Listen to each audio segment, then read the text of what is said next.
Welcome to Swaraj news. Huzurabad పట్టణ శివారులో నిర్మించ తలపెట్టిన డంపింగ్ యార్డును వ్యతిరేకిస్తూ కొనసాగుతున్న నిరసనలు. స్థానిక అంబేద్కర్ చౌరస్తా వద్ద 15 రోజుల నుంచి కొనసాగుతున్న అఖిలపక్ష ఆధ్వర్యంలో నిరసన దీక్షలు. డంపింగ్ యార్డుకు వ్యతిరేకంగా మద్దతిస్తున్న అన్ని రాజకీయ పార్టీలు ఇప్పటికే నిరసన దీక్షా శిబిరాన్ని, డంపింగ్ యార్డు ప్రతిపాదన స్థలాన్ని పరిశీలించిన కరీంనగర్, మల్కాజ్గిరి ఎంపీలు బండి సంజయ్, ఈటెల రాజేందర్. ఒక రోజుకు బంద్కు పిలుపునిచ్చిన బీఆర్ఎస్ నేడు బీజేపీ దీక్షకు మద్దతిచ్చిన ఎమ్మెల్యే కౌశిక్ రెడ్డి. రేపు ఎల్లుండి స్థానిక అంబేద్కర్ చౌరస్తా వద్ద దీక్ష చేయనున్న ఎమ్మెల్యే పాడి కౌశిక్ రెడ్డి డంపింగ్ యార్డు రద్దు చేసే వరకు నిరసనలు కొనసాగిస్తామని ప్రకటన.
కాన్స్టిట్యూన్సీ నుంచి పలుమార్లు ఎమ్మెల్యేగా ప్రాతినిధ్యం వహించి 2 సార్లు రాజేందర్ గారికి స్వాగతం.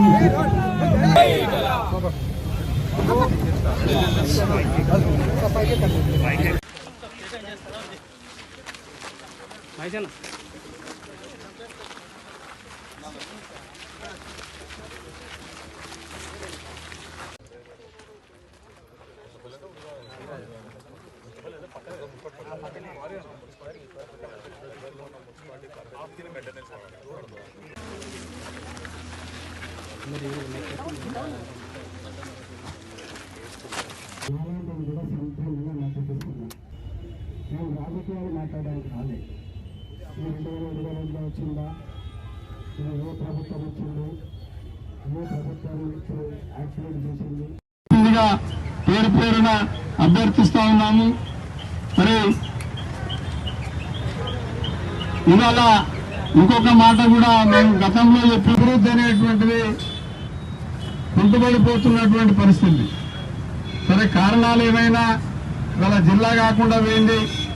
జిల్లాను మేము ఇప్పుడు సంబంధించి అయితే ఇవాళ ప్రతి నాయకుడు వచ్చి రాజకీయాలు ఇక్కడ చేయకండి, లేదా ఈ వేదికను మరి రాజకీయాలు చేయవద్దంటున్నాయి, రాజకీయాలు మాట్లాడుతున్నటువంటి పరిస్థితి మనం గమనిస్తా ఉన్నాం. కాబట్టి ఈ వేదిక నుంచి అందరికీ ఇప్పుడు ఇక్కడ ప్రత్యక్షంగా మన శాసనసభ్యులు గారు ఉన్నారు, వారితో పాటుగా మిగతా నాయకులందరూ కూడా మేము చెప్పదలుచుకున్నది